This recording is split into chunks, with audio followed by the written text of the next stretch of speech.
Several months ago, the BMW 328 won a comparison test against the Mercedes C-Class and Audi A4. Well, we wanted to see how that winner would go up against the Cadillac ATS and the all-new Lexus IS.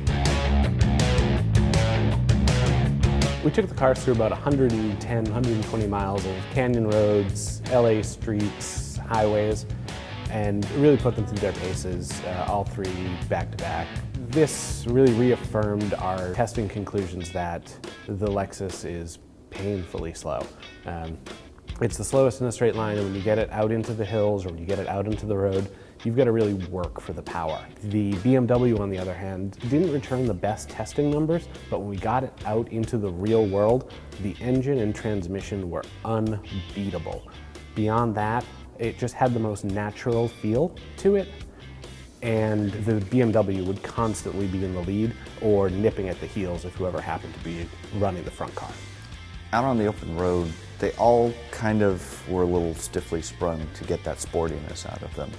As a result, they're not as comfortable over seams in the pavement and bumps in the road. They're a little bit harsh. All three of these cars are equipped with their sport packages.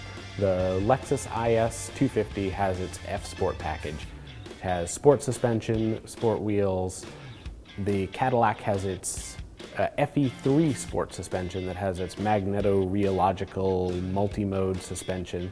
The BMW has its M Sport line package that, again, sporty wheels, sporty tires, that nice steering wheel, and if you want to pay a little more off that package, you can get it in the Estoril Blue that we have.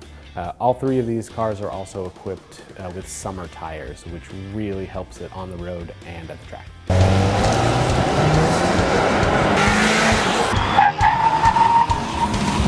These are sports sedans. We're going to have to take them to our track to check out the performance numbers. 0 to 60, the BMW ran away with it. 0 to 60 in 5.4 seconds. That's basically a second quicker than the Cadillac and 2 seconds quicker than the IS.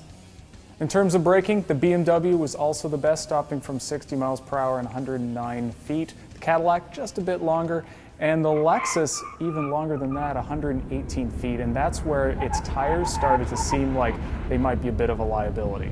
In the slalom though, the BMW and Lexus, they essentially tied at just under 68 miles per hour, but the big surprise was the Cadillac won with 70 miles per hour through the slalom. In the real world, the Cadillac didn't quite match its on-track superiority.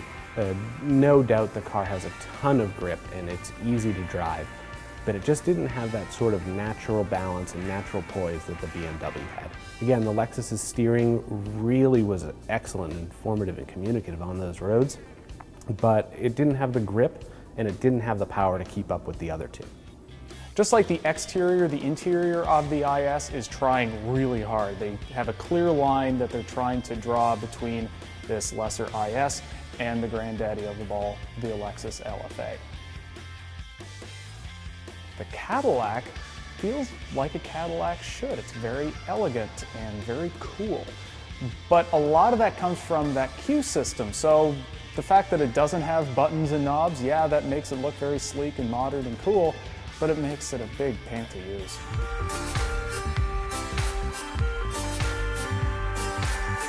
And then you get into the BMW. And it's just so functional, yet it's also appealing visually, unlike the last BMW 3 Series. Everything's canted towards you. It's not trying really hard.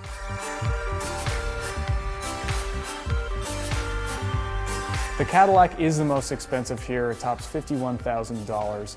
However, if you were to put all of its equipment onto the BMW, it would be about $2,000 more. We don't have final pricing on the IS yet, but we are guessing it's going to be a few $1,000s cheaper than the others, although it does have a pretty significant power disadvantage. The biggest surprise here is how close these cars are. They've really met in the middle. If it was my money, it would come down to the Cadillac or the BMW. Ultimately, I would pick the BMW just because the powertrain is so good. For my money, I'd probably buy the BMW. Second would probably actually be the Cadillac, which is surprising for me. The third place was definitely the Lexus. It's really impressive how far Lexus and Cadillac have come, but I still think they're playing second fiddle to the Germans.